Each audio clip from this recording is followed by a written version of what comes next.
Hello boys, it's Rizzy FIFO here with my, actually no, this is my second video because I posted my first video of that amazing back heel finish by Mitroglou. If you haven't seen it, then please make sure, do yourself a favor and go watch it.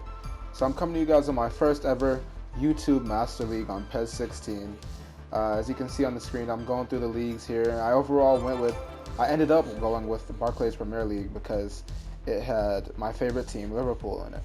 So I decided to select them and take Liverpool to places they've never been before, winning trophies such as the Club World Cup. I really want to win the Club World Cup with Liverpool FC. So that is my goal for this series, the Club World Cup. So I'd imagine it takes maybe 3 seasons because I have to go to the Champions. I have to finish my first season so I can qualify for Champions League, win Champions League in my second season, and then third season win the Club World Cup. So 3 seasons, maybe I can get it done in 4 because I'm not too sure if I can win the Champions League in just 2 seasons. The first year I qualify, so we'll see. Unless I buy back Luis Suarez, which is highly improbable. So speaking of buying back Luis Suarez, you can see that as soon as I get into the game, my first piece of business is dealing with goalkeeper Fulton. I was approached by a club, wanted to give me $500,000 for him. I declined. I wanted a little bit more. If I can get over $500,000 for a player that I wasn't going to use in the first place, I think that's a great piece of business. So here you see I'm going through my scouting instructions. In PES, I find it's really easy to get dispossessed in the midfield. So my plan is to have a stellar defensive midfield presence and just have incredible wingers playing alongside them. And if I can manage that, then I don't think I'll lose the game. I don't think I'll concede very many goals. So as you can see, my first signing I'm trying to get is Mitroglou, the Benfica man, the 27-year-old Benfica man. Ever since that back heel finish, I just love him. I love him. I want to use him as every single time I play PES. I want him on my side. So I went in try to see how much Benfica wanted for him, and as you can see here, I'm also searching for Brazilian players. I still don't know which Brazilian player I was looking for. I wrote them down someplace in my notes, but I could not find it. I cannot remember for the life of me. I played with him during the PES 16 demo, and now I can't find him anymore. All I know is that he played on the Brazilian national team, and he wasn't in a club. I believe he was a free agent, but when I searched free agents as well, I just couldn't find him. So you see, I was prepared to go through all 372 of these names here just to find that player because I was convinced that he's a really good signing. A very good signing. So as you can see here, I'm going through these names. I'm continuing to go through these names. And one of the biggest things, I guess I'm going to use this time to quickly go over my goals. You already know the goals. I want to win the Club World Cup. But I also want to have the #1 team in Europe. So I don't know if that necessarily means killing 2 birds with 1 stone. You know, being the #1 team is synonymous with winning the Club World Cup. But in PES, I really love this. In PES, you can check your club ranking. And so I'd like to have Liverpool on the very top of the world, because that's where Liverpool deserves to be, my absolute favorite team. So that is my second goal I'd like to achieve in this game. After my failed attempt to sign the Brazilian nobody that I have no idea, I decided to look at Juan Iturbe, maybe one of the fastest and the most paciest players on PES. I decided to go and see what Roma might want to offer me because I'm very interested in picking him up. So boys, I'll give you guys a quick temporary look at, I'll give you a quick look at my temporary lineup. It's a 4-3-2-1. You see Danny Ings is heading up the attack. Philippe Coutinho and Adam Lallana is playing behind him. Emre Can, Lucas, and Jordan Henderson is playing in the midfield, the defensive midfielder roles that I was telling you about earlier. And then I have Mamadou Sakho, Martin Skirtle, Alberto Moreno, and Nathaniel Klein, as well as Simon Mignolet. So what I now realize for this window, what I would like to do is sign a goalkeeper, because Simon Mignolet, although I love him in real life, I think he's a really good guy, top lad, but in PES, I don't think he has enough statistics to really be a starting goalie for Liverpool FC. So as you can see, speaking of negotiations, we see that we have 3 negotiation hits. 1 for Fulton, I believe I accept that transfer there. 1 for Mitroglou, and 1 for Iturbe as well. So they wanted a lot of money for Mitroglou. So I decided, you know what? If you can lower it just a bit, then maybe, just maybe, we can talk. And then I do the same for Iturbe here because I don't want to play 14 million because I only had 26 to work with at the beginning of the season. Also, I should let you guys know that I loan listed Daniel Sturridge. I don't really have that much faith in Daniel Sturridge in PES because I feel like Danny Ings and not so much Christian Benteke, but Christian Benteke.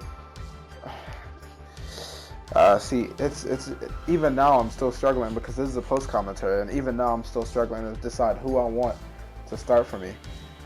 Daniel Sturridge or Danny Ings. I'm not sure. Danny Ings, I just love him in real life. Danny Ings, he hits the back of the goal so consistently that I just have to give him a start on PES. Maybe develop into a world-class player. So I put Daniel Sturridge on the transfer list to see what kind of offers I might get for the oft-injured striker. You guys can see there we get 2 more hits on our transfer negotiations. We're heavily negotiating for Mitroglou, Benfica man, and Iturbe, the Roma man. So they come back, they reduce the fee by $3 million. I like that, but I think I do get a little bit greedy here. As you can see, I'm contemplating it, and I do get greedy. I asked them to lower the fee once more. And Iturbe, I believe I asked for them to lower Iturbe's fee as well. You see there, I get greedy, I asked them to lower the fee, and the same with Iturbe. I go back and do the same with Iturbe. Oh, whoa, look at that. Mitroglou, 35% chance of signing them. Not very good odds. I see Milner, Sturridge, and Skirtle's OPR has decreased. So I believe off the camera I did edit their trading strategies because I can't have them decreasing when the season hasn't even started yet. So you see here we get an offer for Lucas from FC Basel. I believe that's the club where Biel and Bolo is. I believe so. And I might be interested in doing a switch if they want Lucas so badly. I might be interested in doing a switch because you see that they come in really strong for $16 million. I was surprised. I was very surprised. They came in strong for $16 million. And as if that wasn't surprising enough, I asked them to increase the transfer fee, maybe, get a little cheeky, see if I can raise the value of Lucas up just a little bit. And they actually said it's a 92% chance of going through if I ask them to do so. So I was very excited to see that. And so my scout finally comes back with 3 midfielding players, Witsel, De Jong, and Schneiderlin. I was very interested in De Jong here. As you can see, I look over his stats. I even go to see his playing style there because he fits my playing style more so than Schneiderlin. Schneiderlin, he likes to play counter-attacking football, whereas I like to play possession football. I'm really interested in playing tiki-taka, holding possession for most of the game, and then waiting for the defense to mess up. I also employ that in my club as well. I wait for the defense to mess up, and I just pounce on it. I go straight at it. I hold the ball until they come out of position, and I cut their throats. I be clinical as well. So I believe I went in straight ahead for De Jong because I was very interested to see him, whether or not I could pull the man and bring him into a Liverpool shirt. Unfortunately, boys, the transfer for Mitroglou has broken down, but I wasn't really too disturbed by that because I never really wanted him in the first place. I was kind of doing, if I could get him cheap enough, I'll pull him, and maybe I can put him into the squad here and there, things like that. Because I already have full faith in Danny Ings. I believe Danny Ings can become a really good goal scorer for us. So I wasn't too bothered by it when I saw Benfica reject the offer. So I went in and hurried up and snapped up Iturbe. Excuse me, guys. I hurried and snapped up Iturbe from Roma, and I put him into the squad almost immediately because his pace, alongside Philippe Coutinho, will greatly increase our odds of winning multiple games. And so you see here, incredibly, I could not believe it when I saw this sum, $37.4 million for a 31-year-old player who's also on the decline. He was very strong. He was a highly rated defensive midfielder, but $37 million is just outrageous. So I was going back and forth, and I was saying, if I can sell Lucas,